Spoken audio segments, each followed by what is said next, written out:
Hey everybody, this is Joe. Thank you for watching my Giga-Texas construction update video. Well, I'm back from Europe after 2 weeks and there was a lot going on. 4 different countries and many different activities. Started off with the Takeover Europe event in Flachau, Austria, put on by the Austria Tesla Owners Group. And many people from multiple different countries came by. I got a chance to sign a Tesla Roadster, which was pretty special for me. Met YouTubers, Sandy Monroe was there, and I even got a chance to fly some drones and try out a new kind of drone with FPV goggles, as you can tell. Now, there were a lot of displays, a lot of events, speakers, light shows, and a lot more. I also got a chance to talk about Giga-Texas, also SpaceX, and answer a lot of questions from the community. Overall, it was just a lot of fun and really something that I think I would recommend you go to for the next one. The scenery was beautiful. The mountains were just amazing to watch. And of course, the excitement for the future and just spending time with people from multiple countries across Europe, many of which I've met over at Austin at Giga-Texas or for Robotaxi rides. So again, it was just really special to me and really glad I got a chance to go. I highly recommend it. Of course, I spent a lot of time driving around Europe, which gave me an opportunity to cover a few subjects that we in the United States don't normally see or are aware of. Here's a few examples. Hey everybody, I'm here in Dresden, Germany, on my way up to Giga Berlin, and we had to stop for supercharging. And it's just kind of interesting because it's very similar to what we have back in the States. Similar kind of the V4 supercharger cabinets, the connector, of course the vehicle, but there is a big difference, and it has to do with this connector here. We are used to the NACS, or the traditional Tesla connector, and how small and pretty easy to use. But here we have this really large one. It's called CCS. It divides the AC and the DC into 2 large kind of sections. You can see how much bigger the connector is as well, and it's a lot more bulky than what we have in the States. So I'm here in Stuttgart. We needed to get some supercharging on our car before we head off to Switzerland, and of course for my trip back home. But while we were at this supercharger, I noticed this structure right behind me.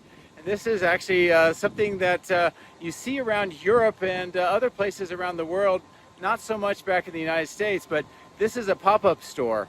And what they do here is it offers services, information, test drives, and just basically a presence here in a city that doesn't have a sales or service center quite yet. But there is something that I want to talk to you about that is unique to driving Teslas here in Europe, and it has to do with crossing the country borders and the effect it has on the connectivity of each Tesla. So let's go ahead and get into the car, and we'll show you as we are passing through the border what happens and what Europeans have to do very frequently. You can see that we have lost the connection, and this happens quite often when Europeans go from one country to the other and they cross the border.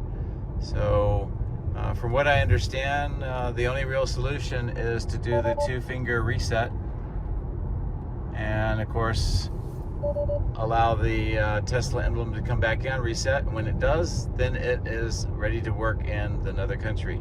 If you're not in Europe, you may not have ever experienced this, but it's pretty common, and I think it deserves a solution.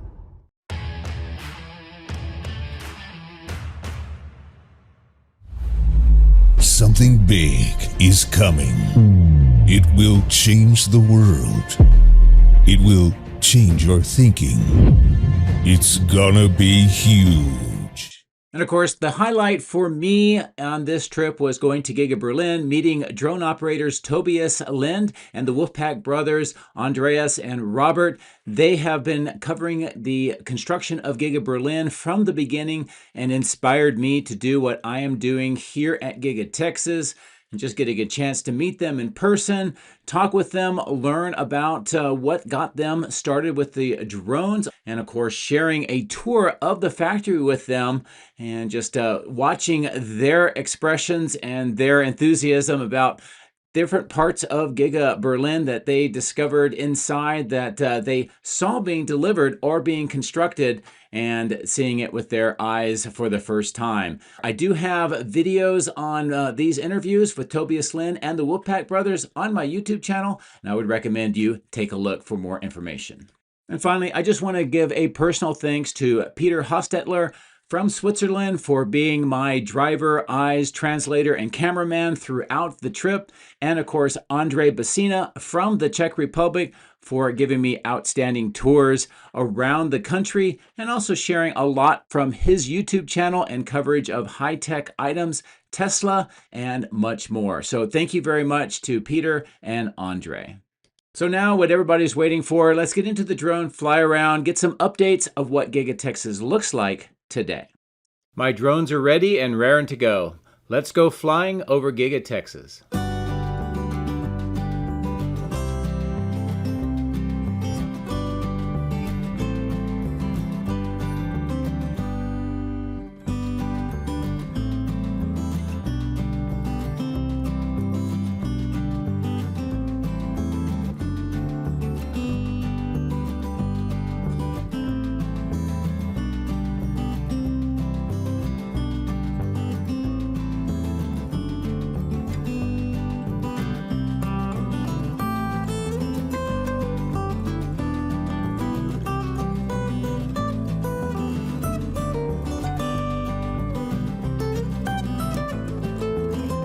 Well, we're back here at Giga-Texas, getting a chance to fly, a nice view of the main factory. Turning back to the north, I wanted to stop here briefly and just show you that there is excavation work just to the west of this rental equipment lot. I'm not sure what they are doing, maybe expansion, possibly to prepare to move stuff from the east side over here for the construction of the advanced chip of technology fab. Not really sure, but there is definitely work here. Of course, all of this land is still part of Giga-Texas, so it is definitely possible that they are doing construction here related to the factory. So something to monitor as we go forward. All the steel that is being stored here is mostly not changed. Maybe a little bit of steel has been brought in, but we do see a red device here. It may be another bridge crane, maybe a dual rail bridge crane. Not sure where that's going to be going, but I'll try to monitor that as time goes on. Big change here is that more transformers have been delivered to the site. They're now being stored in this staging yard just to the north of the Evapco fan units. There's still a lot more to the south and another of the material staging yards, so they are accumulating transformers yet again. This material staging yard continues to be cleaned up. We do see some additional materials with a black fence here on the west side, but the tents don't look like they're being used much and the racks have been emptied out. More of the steel items here, the casting racks and more building materials have been brought over here from the east side also. This is a nice overall view of the outbound lot. You can tell that there are a lot of vehicles that are in the transportation lanes. We'll take a look at these and come back for some closer views, closer over towards the end of line. But I wanted to just stop here and come down lower and just show you that a big change is that Cybercabs are now being interspersed with the regular models for shipping. And as I zoom in, you can see what this looks like. Also a little bit of a scale with the Cybercab next to the Model Ys. But this may indicate something to do with how production is coming along or the transportation ops, something different. So I thought I would point that out. We can also see many Model Ys with the new blue colors. And those were announced while I was over in Europe. And obviously they are producing them here at Giga-Texas as well. So hopefully they'll be showing up to their customers, owners, very soon. As we come over to this material staging yard, of course, we still have a lot of the electrical equipment, the spools of cabling, some of these containers and more for future construction. But I also wanted to show you all of the transformers are still here. And what we saw the further to the north is definitely accumulative to what they have on the site. As we maneuver over this south part of the material staging yard, a few things of note. We see the superchargers at the bottom of the screen. Those are mobile and those are used all over the area. These cabinets are being prepped for yard trucks to be moved over to the north end of the factory, where they are expanding inside the 4680 cell portion of the factory for more production capability. And then here is the workshop for more of the superchargers. We see the platforms at the bottom of the screen. Some of those are those fully unit superchargers. So the work here is definitely continuing at a fast rate. I'll bring the drone up to a higher altitude. We'll look across to the test track and what it looks like now. And I'll just kind of fly around here, give you an overall view, and then we'll discuss some of the details.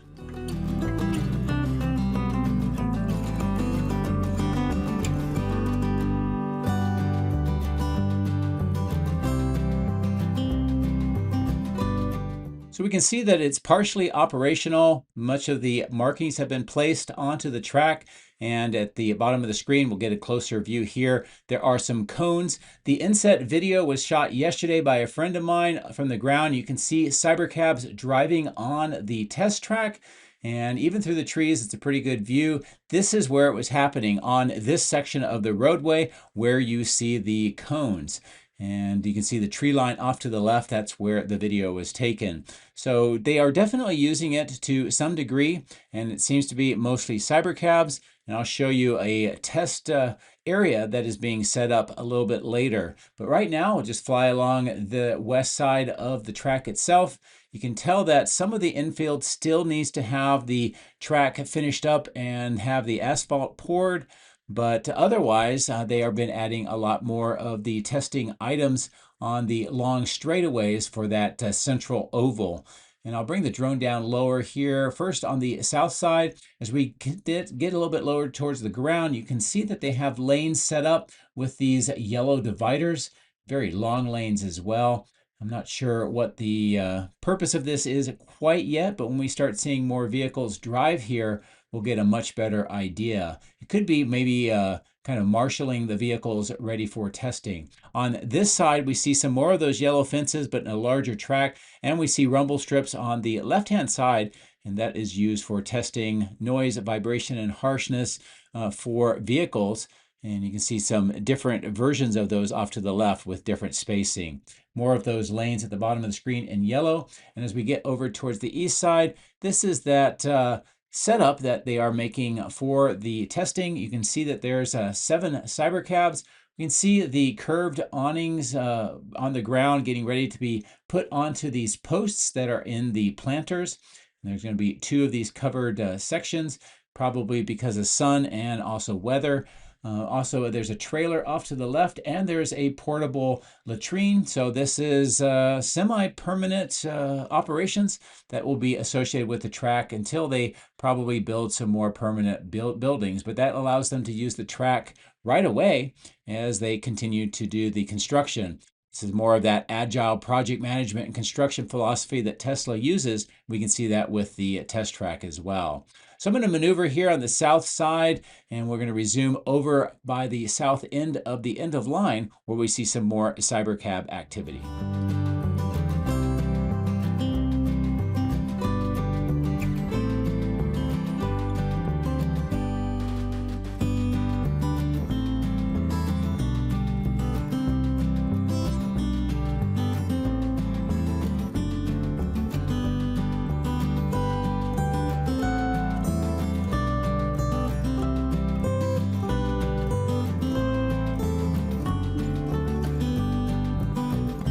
Coming in here just to the south of the end of line, we can see there is activity both in the supercharger tents and here in the middle of the screen with some software updates. Also many of the Cybercabs, a few next to the Cybertrucks for scale. And you can also see various colors of the blue Model Ys that that color was, or those color choices were added over the last few weeks. There's a few more driving away from the supercharger tent. As I bring the drone back over towards the middle part of the outbound lot, This is what it looks like today. Probably the biggest thing of note is I don't see a lot of Cybertrucks that have been produced. I don't know why. Maybe those have been shipped off while I was gone, or maybe they haven't brought up the production this morning. But nevertheless, that is an observation. There are many of the Cybercabs grouped over on this part of the site. I have heard that at some point there was over 100 of them at any given time while I was gone. Maybe some of these have been shipped off. Now, some people ask, why are they making so many, especially with the steering wheels? And I kind of talk about that at Flachau at the Takeover event, and it has to do with the fact that cybercabs need to manufacture a client base to drive them around to gain the data that they need. And that's something unlike the rest of the vehicle lineup has, because those are sold to customers right now. This cybercab arrived, I think, autonomously, and it backed itself in. There may or may not be a steering wheel, but that's kind of irrelevant to the sense that I stayed here for some time, even after this video clip, and watched, and nobody got out of the vehicle. So it clearly was driving autonomously, even if it did have a steering wheel. It's hard to say for sure with the angle, but I think that's another positive sign, and it adds that capability around the factory just like the rest of the models have.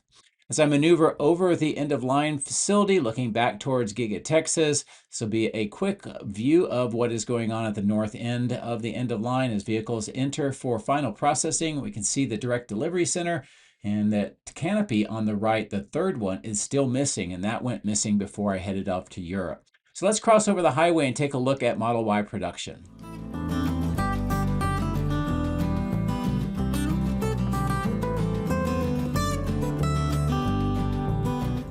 As I zoom in here, you can get a good sense at the production rate of the Model Ys, and they are driving out of the factory autonomously over to the end of line.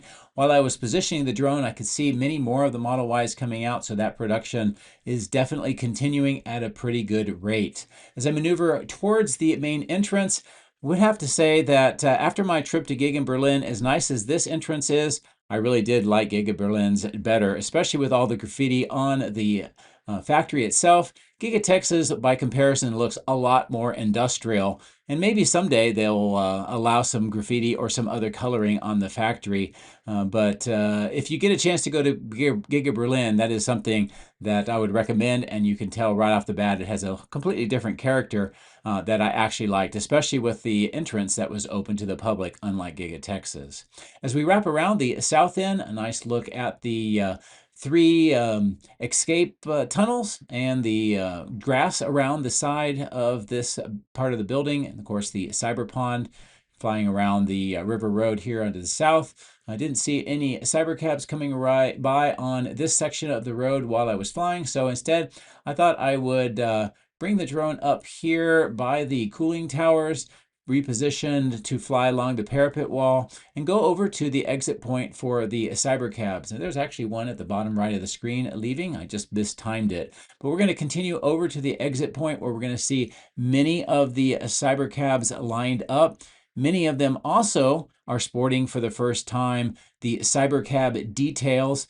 There's one on the trunk lid and one on each door. And I understand that that is what we are going to start seeing as they are deployed out to the fleet. Also, since there's some Model Ys here in a Cybertruck, it's another example of the size and scale of the Cybercabs next to those models. And I'll continue to maneuver the drone here. We'll zoom in and try to get you some better views of those decals that I mentioned. And you can see most of them do have them applied.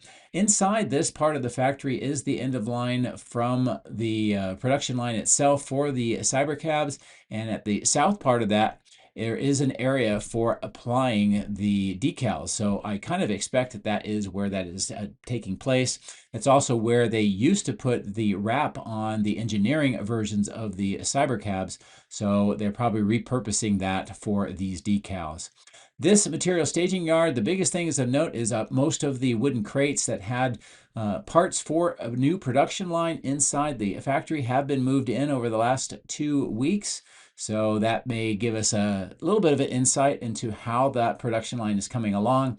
and it's very likely to be related to the Roadster, which, as we know now, based on some recent information from Lars, that the Roadster is going to be built here at Giga-Texas.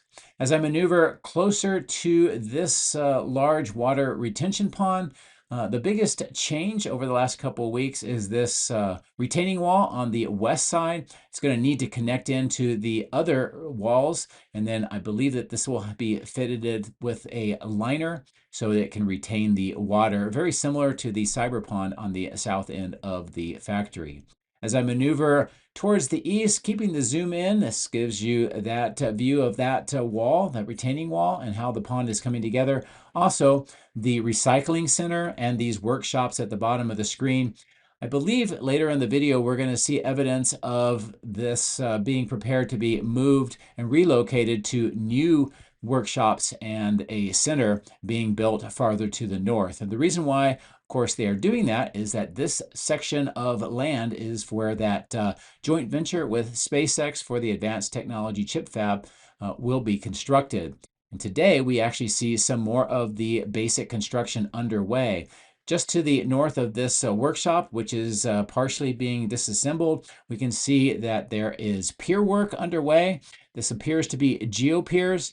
And if that is the case, this is a great sign as they are starting to strengthen the soil in preparation for that construction. We do see some additional excavation work in the middle of the screen. And of course, there is some of this steel items. Those are stored here temporarily. Those are going to have to be moved. You also see some evidence of the rains that have continued to happen while I was gone, so that may be affecting to some degree the construction. You can tell River Road has an extension of the curbs, some of the lighter colored dirt, and this looks like it's close to when we might start seeing some paving. As I kind of maneuver the drone down lower, you can tell that the sun is popping out periodically now, which is nice. It kind of gets rid of that gloom. We do see that more of the steel corrugated pipe has been located here, and this is a closer in view with better lighting of the earthwork that is underway on this construction site for that Advanced Technology Chip Fab.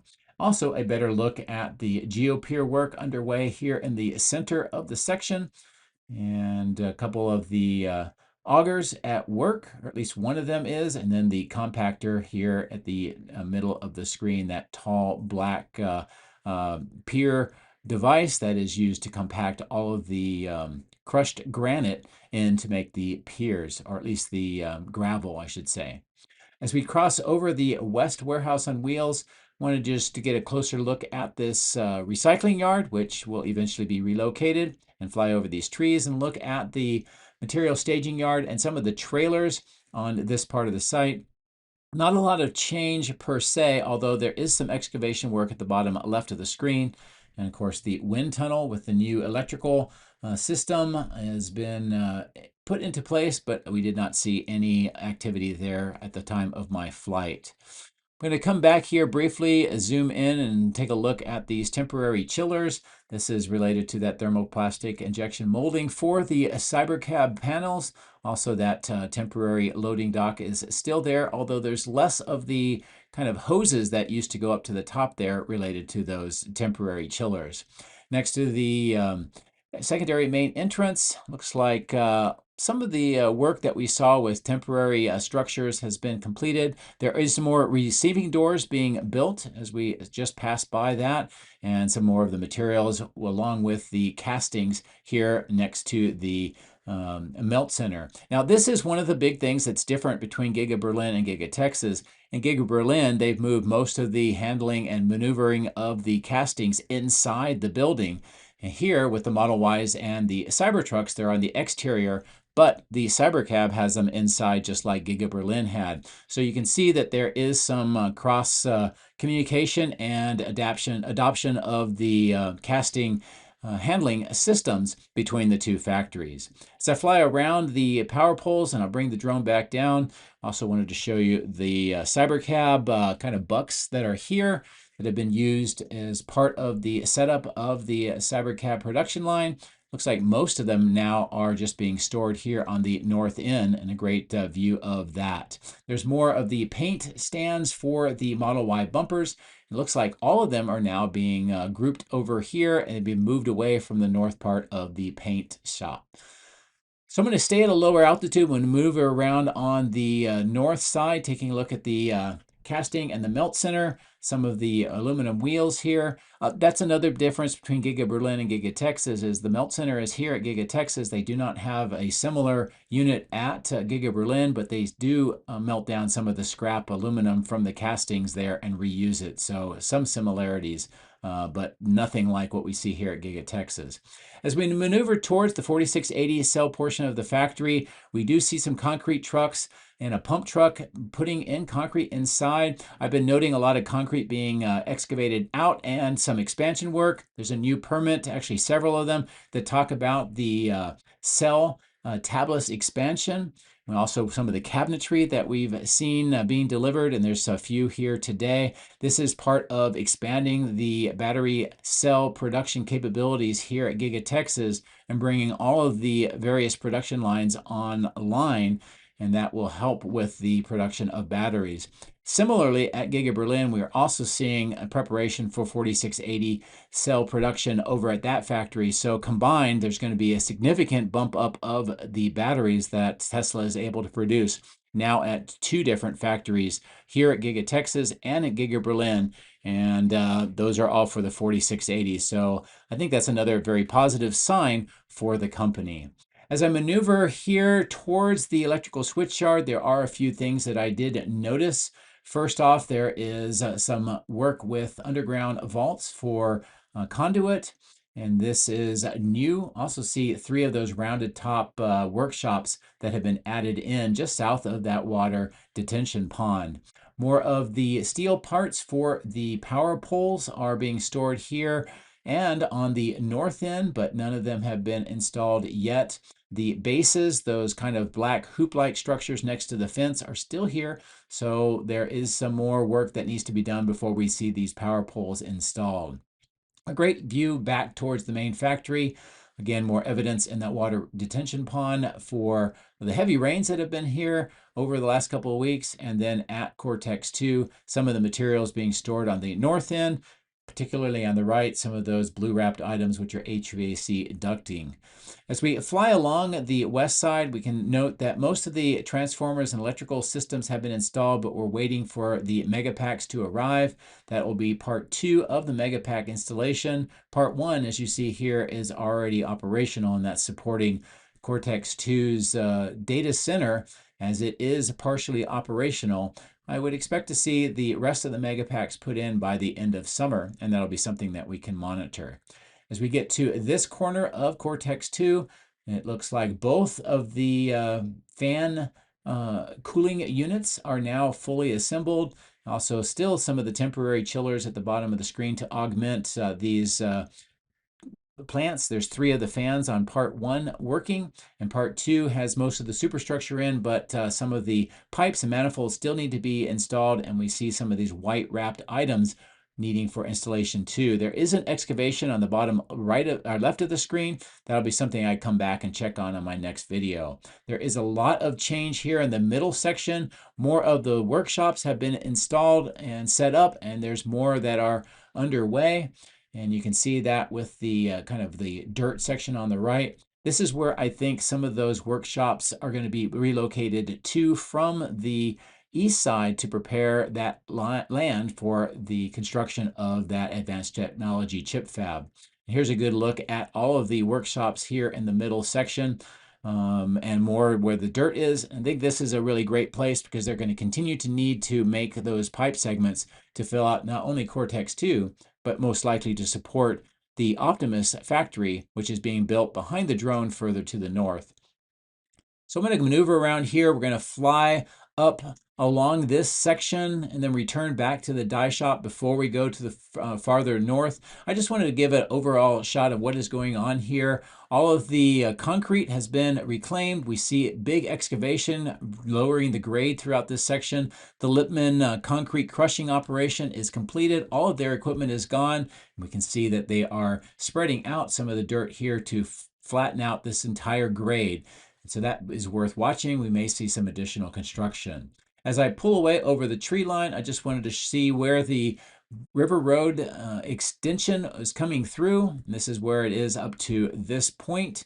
A lot of the land clearing below us, and it will eventually connect into that lone tree field. As we fly back to the battery cathode plant, this is what it looks like now. Most of the ponds that used to be in this section here have been filled in, reclaimed, and the road surface is starting to take shape. Also, we can see where more of the dirt's been brought in on the bottom right and center to level up the grade. Almost all of the transformers, except for these, about 9 of them, have been installed along the west side of Cortex 2, so that work is coming along. And then here is more of the temporary workshops and also maybe material staging yards. Again, I think this is going to be to allow for relocation of items from that east side, which is at the top left of the screen, for that construction.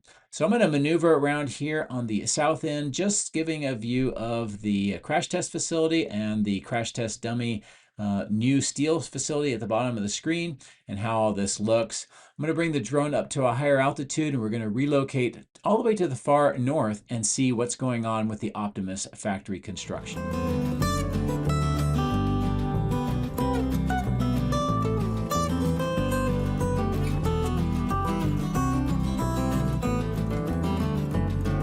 I'm going to stay at a higher altitude first to give this overall view of the work that is underway. You can see the reclamation work at the bottom of the screen. Still, the silt fence is kind of dividing the tree line to this reclamation work. And we can also see how they've continued to work on the foundation towards the road and extending into that newly cleared area. A lot of the rebar cages, footings, and work here in the kind of the lighter dirt section for more of the footings has been underway. Of course, we now see a lot of these tall cranes. Kind of the age of cranes has returned back to Giga-Texas, with a lot of the superstructure being installed here in the middle part of the site. This is approximately where that plus kind of symbol was, where we saw the deep pedestal footings being put in. And this is where we are seeing them start and then expanding to the north and south from here. That mimics what we saw with the main factory construction, where they started with the paint shop and then built out from there. As I zoom in, a couple of things to note. Some of the structure looks like it's 2 floors, but some of it is actually 4 floors tall. We'll have to see where this goes and how they configure the factory, but this is significant. Also mimics how the main factory at Giga-Texas was built, with multiple different floors. If this continues this way, depending on how many floors and what the extension of that floor is across the ground slab, this could be approaching a meaningful percentage of the overall square footage of the main factory, and that gives you just an idea of just how huge this factory actually is. We do see a lot of the steel has been pre-positioned, waiting for its turn to be moved and put into place. More of the trucks are arriving today, and a better view of the work on the footings here to the south. Several different kinds, some low pedestal, other flat the footings, and you can see how it is extending all the way to the south. The very large hill that used to be here is mostly gone. They're working on it right now, and more of the gravel has been spread on the south end. And as we look across the dirt road, this is what the reclamation work is underway. They'll still have to bring a lot more dirt in, but this gives us an idea of how much farther the main factory foundation has yet to go, and they may even extend it further to the south. That'll be something we have to monitor. So as I kind of work my way back up at a lower altitude to the main construction site, this is a nice look across the south end to the north at a lower altitude. You can see that earthwork at the bottom left, the rebar cages, the kind of pedestal type footings that are being built on the south end. And that's kind of interesting because they have at least 3, maybe 4 different kinds of footings being installed throughout this factory. And some of that may indicate where there's going to be taller floors of the building, and it may be needed some additional support. And then others may be just a couple of floors, as we see here as I zoom in. Also, the cranes are in action bringing the steel in and placing it. They use that, I call it kind of the windmill effect, where they can pick up 3 or 4 of the steel items and be much more efficient and quicker with the assembly process. Also, geopiers are working now at the far north of the site. You can see where some of the footings have been constructed, some of them in concrete. And of course, the angled corners of this end of the building that should be replicated at the far south once that is ready. And of course, a nice zoom in with the main factory in the background. As I zoom out, this gives us an overall view of the site. And the green belt that's below the drone is still that remnants of the sand and gravel mine, which at some point may be reclaimed or may not. It'll be something I watch. On the left of the screen, in the north part of the Lone Tree Field, this is where they have the staging yard for a lot of the steel that is going to go into the Optimus factory. They need this kind of overflow because the rate of steel being brought in is faster than the rate of assembly into the new structure. And again, we saw this at the main factory when it was constructed. More trucks are arriving, and this will probably be just continuing for the next several months as more and more of the steel arrives. And of course, this is where the trailer complex is in the northeast of the field. More of the refilling tanks, those red tanks. And then at the bottom of the screen is where there used to be a temporary recycling yard. All of that has been removed.